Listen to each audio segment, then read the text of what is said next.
Hey, welcome back to the Crabby Dice. Today we're going to be looking at Rokoko, a game which has one of my favorite themes in board gaming. We're going to be making dresses and suits and renting them out to patrons going to the ball to score as many points as possible. Well, it is a Euro, so we're trying to score as many points as usual. So some of the mechanics of the game is we're upgrading our employees. We're going to be getting materials to satisfy the recipes of our suits and dresses so that we can either make coins or get points on the board. Alright, so this is going to be just the rules and setup video. If you want to see my thoughts on the video and playthrough, click on the link below to my other video. That would be great. And before we get started, the three things: please like, please subscribe, please comment on the video. This would be amazing. Let's go to the setup. Alright, the first thing you want to do is play with the side of the board according to the number of players. So this is the 2 to 3 player side. On the other side is 4 to 5.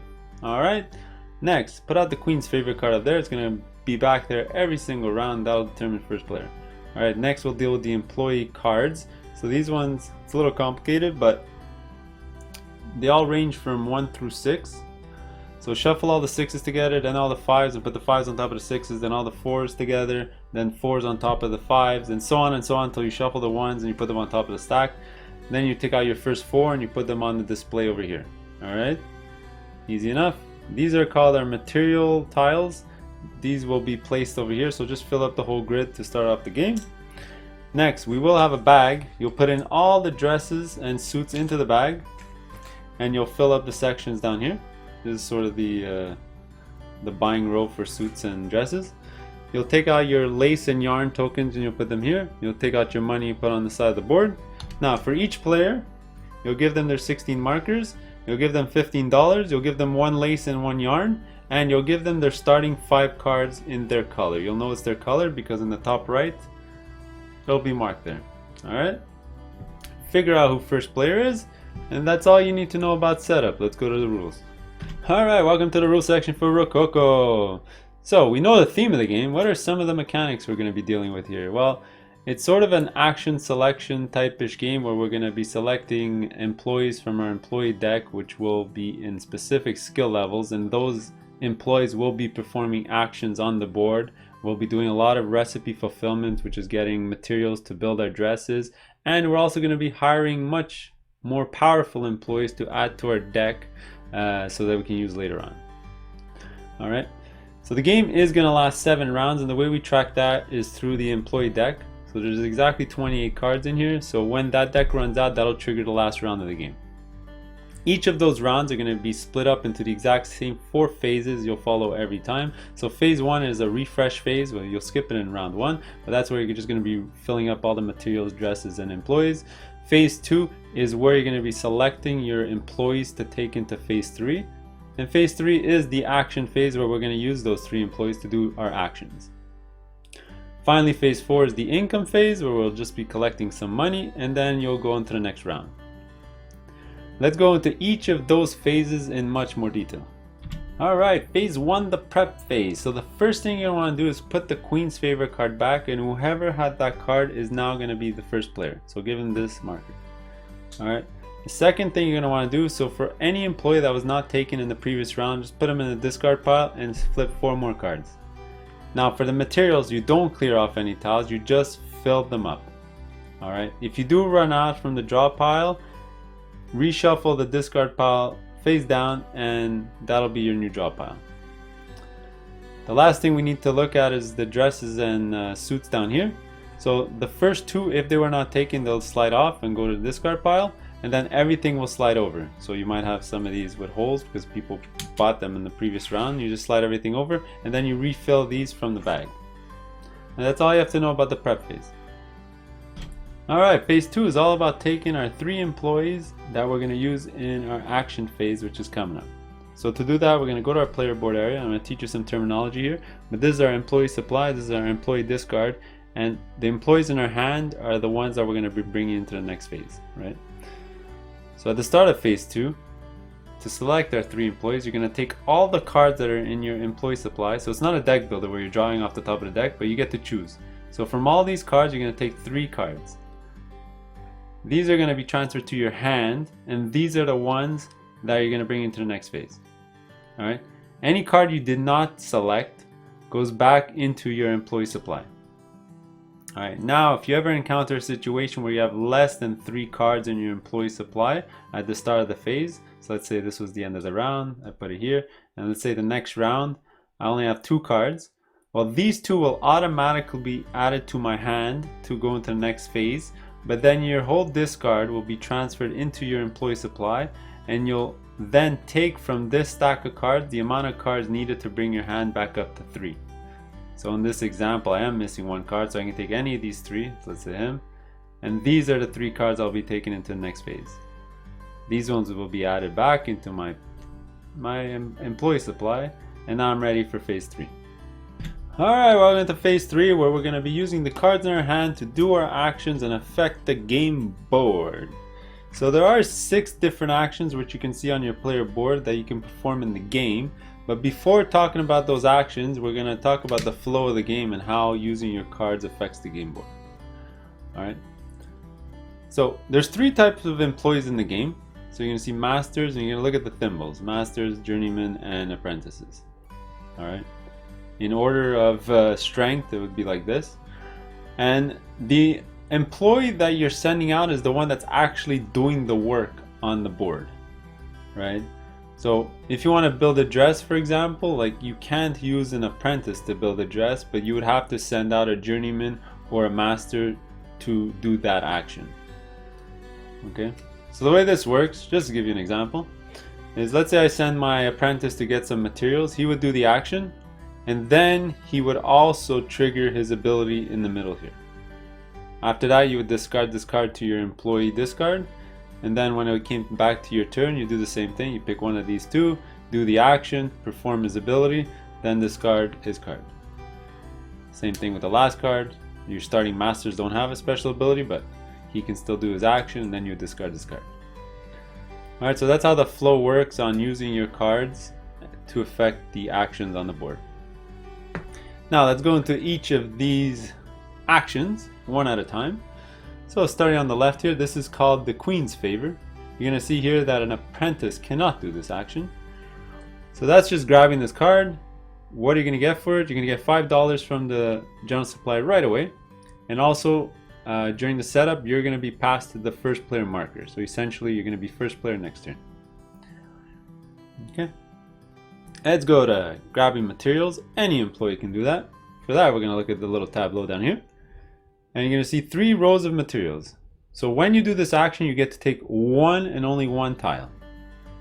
Okay. Now the cost of the tile that you take is dependent on how many tiles are remaining in that row when you take the tile. So let's say I want to take this tile. It's going to cost me $2 because there's 3 tiles in this row. So I'll pay my $2 to the bank and then take the tile. Now the next person to do this action, he can take any tile he wants. So let's say he takes this tile. It'll cost him again $2 because there's 3 tiles in this row. So you would take this. Now again, the next person to do this action can take any tile he wants. If he takes any of these 3, it'll cost 2. If he takes any of these 2 or any of these 2, it'll cost only 1 because there's only 1 tile left, 2 tiles left in that row. So let's say he took this one, and so on and so on. So this one would be free for the next person to do this action because there's only 1 tile left in this row. Alright, that's sort of how this mechanism works. Now, when you take a tile, you have to make a decision right away. Do I keep this tile for the colored material on top? So I will put this tile into my personal area. These are going to be needed to build dresses. Or do I discard this tile right away for the material at the bottom? So here I would get 1 gray cube and a white cube from the general supply. You need to make that choice right away. So either you keep this tile for the colored material, or you get it for the lace and yarn that's in the right side there. Alright, if you discard it, just put on a discard pile on the side. If you keep it in your personal area. Okay, so let's talk about hiring an employee. We'll skip the dressmaking right now. We'll jump right here. So only a master can hire a new employee. So for that, we're going to look at the card display right over here. So the cost of an employee works almost the exact same way as the tiles down here. The cost is how many employees are left in the display. So if you're the first one to grab any of these cards, there's 4, it's going to cost you $5. As soon as somebody would get one, now the next person to do this action would only pay 3 because there's 3 cards left, and so on and so on. There's 2 cards left, the player would only pay 1, and so on until the last card is left and you pay 0. Alright, so that's hiring an employee. Now, beside hiring an employee, there's firing an employee or sending him off to, I guess it's war or something. I'm not sure what the thematic sense is there. But what you're going to do is you might want to do that to thin out your employee supply so that less valuable employees are not coming up later in the game. But you'll also score gold according to what's at the bottom of their card. Alright, so this whole action is about removing cards from the game and getting gold. So you're going to look at the value down here of the card you're removing and get that much from the general supply. So just as an example, if I got rid of this apprentice here, I'll get 4 gold from the general supply. But you also get to trigger their yellow ability down here. So let's say I get rid of him, I get this amount of gold, then I would trigger here, so I'll get more gold and then return this guy to the box and not to your discard. I will not be seeing that guy again. Okay, so 2 more actions. Let's talk about funding some decoration, which is down here on the right. So that's all about putting your ownership discs on black circles around the board. There are a bunch of places. There's some in the fireworks, there's some on the game board in the halls here, there's some in the fountains, and there's some on the statues. Right? So the cost of placing your disc is the monetary value within the circle. So to place it here it's 9, to place it here it's 30, to place it up there it's 14, and so on and so on. All of these mostly deal with endgame scoring, except for the fountain. That is during the income phase that we're going to talk about it.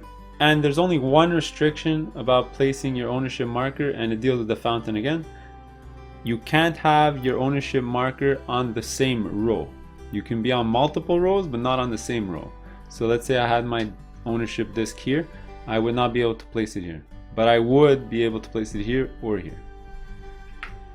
Okay, now we'll talk about all the endgame scoring stuff during the scoring part, or just click on the link below.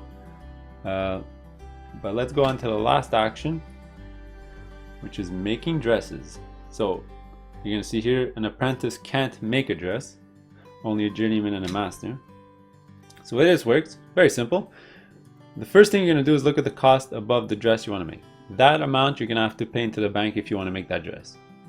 Alright, so if I build one of these two, it's free, or if I decided to build this one, it'll cost me 4. So the material you need to turn in to make this dress is in the middle here. So here I would have to turn in a gray cylinder, a yellow material tile, and a red material tile. Okay. There are some of them that have a requirement for a master to build the dress. Here you go. So when you perform this action, you must do it with a master to build this suit, for example. But in this case, you can just do it with a journeyman. Now, when you build a dress, turn in all these materials into the discard pile or into the discard pile over there, and you have to make a choice right away. Do I sell the dress and you get the coins here and then you discard this to the discard pile? Or do you rent out this dress where you're going to place it on the game board to try to score endgame points? So if you decide to put it on the game board, you're going to take one of your markers, you're going to place it over here, and then you're going to decide where it's going to go on the game board. If you use the master to make the dress, you can place it anywhere where you see an outline, including where there's the golden thimble. If you use the journeyman, you can't place it where there's a golden thimble. So let's say here, here, or here. If you cover up a benefit, you get that benefit. So if you cover up here, you get one of these tiles, and so on and so on. You get some money, you get some cubes. Alright. Now the reason you might want to place it in certain areas is for area majority. So there's 5 areas. There's 1, 2, 3, 4, and 5. So there's all area majority that you'll score at the end of the game, but we'll talk about that during the scoring section coming up. Alright, so for example, I could place this dress here, and then I get one of these tiles from here. Alright, so that's all you need to know about making dresses. Let's go to the next phase. Alright, phase 4 is all about collecting income. That's where you're going to look at the right hand side here. So your base income is always 5, so you're going to be collecting $5 no matter what from the general supply. An extra way to get money is if you have any disc at the fountain. So if you're on the top row, you're going to get an extra $1 from the general supply for every decoration you have on the game board. So in this case, I would get $6 because I would get 5 plus 1 because I have 1 decoration. The one on the fountain also counts. Now for the bottom row, it's an additional $1 for every dress you have at the ball. So in this example, I would get $7 from the general supply because I have 2 extra dollars because I have 2 dresses on the game board here. Alright, that's all you need to know about income.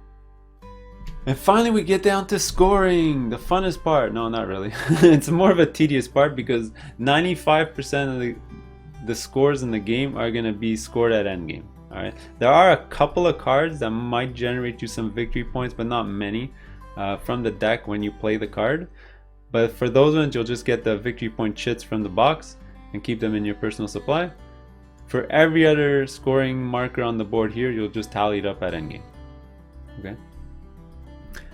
Now, even before talking about endgame scoring, there's only one little thing you need to actually track during the game, is if anyone is able to build in all 5 regions or halls on the game board. There's a legend up there just to remind you. If anyone's able to do that, they'll put their ownership mark on the top space there. The second person will put on the bottom space there. Okay, so that only happens as soon as somebody built a dress in all 5 regions. Alright, so let's talk about endgame scoring. So there's some steps you need to follow. First thing, turn in 10 gold. For every 10 gold, you'll get a victory point chit. Easy. Next, whoever has the favorite card here is going to get 3 points. After that, you'll go through all your employees and take out the ones with a red background here. These don't score any points during the game, they all score at endgame. So you'll just tally up the total points. So go look at the back of the manual and score it up properly. So for example, here's for every 2 dresses I had built in golden thimbles, I'll get 3 points. Here for every 2 of these resources I've left at the end of the game is 3 points, and so on and so on. Alright, after that we're going to score all the majorities in the halls. So there's 5 of them, 1, 2, 3, 4, 5. So for that, just look at the top right of all those regions. The most is going to be on the left, the second most is going to be what's on the right. Alright, so if I had the most ownership markers in this whole hall area, I'd score what's on the left. Tiebreaker is whoever had built the most in the golden thimble section, which is the master spots. Second tiebreaker, if they're still tied, is whoever owns the decor in that hall. If that's still a tie, then you guys share the points, right? So you both score the points on the left. If that happens for first place, nobody scores second. If that happens for second place, that's fine, because third place wouldn't score anyway. Okay, you'll do that for all 5 halls. After that, you'll do the exact same thing for the fireworks. So there's also area majority up there. So whoever has the most is going to score 6, and the next most is going to get 2.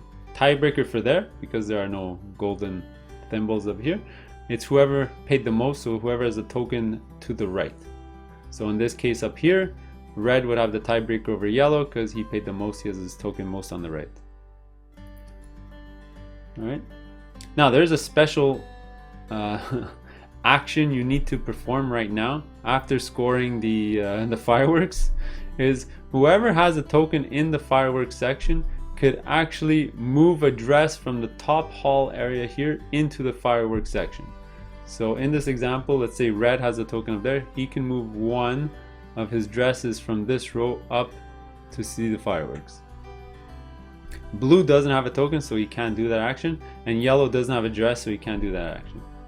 Essentially all this does is double the point value of that dress when calculating those points, but we'll get to that in a couple of seconds. Next, we're going to score our statues. So for every token you have in a statue here, you're going to score a unique set of colors you may have on the game board. So if you manage to build one of each color dress on the game board, you'll score the 8 points. If you only manage to build 3 out of the 4 dresses, you'll score 6 points.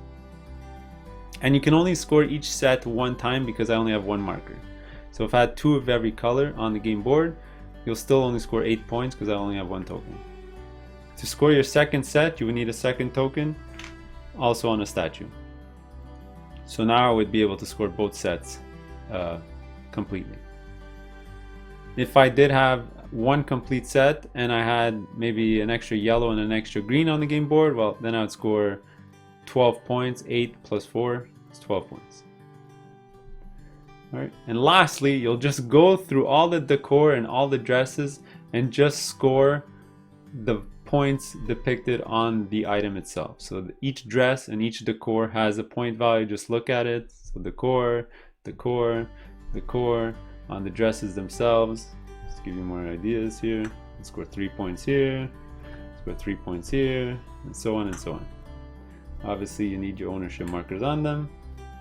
So blue would score these ones, and red would score those ones. All right, tally up all those points. You're gonna have those little victory point chits, or just do it on paper, which is what I would suggest, and then you figure out your winner. There you go, that's how you score. Go see my review and playthrough in the next video, or I'll see you on the next game. Later.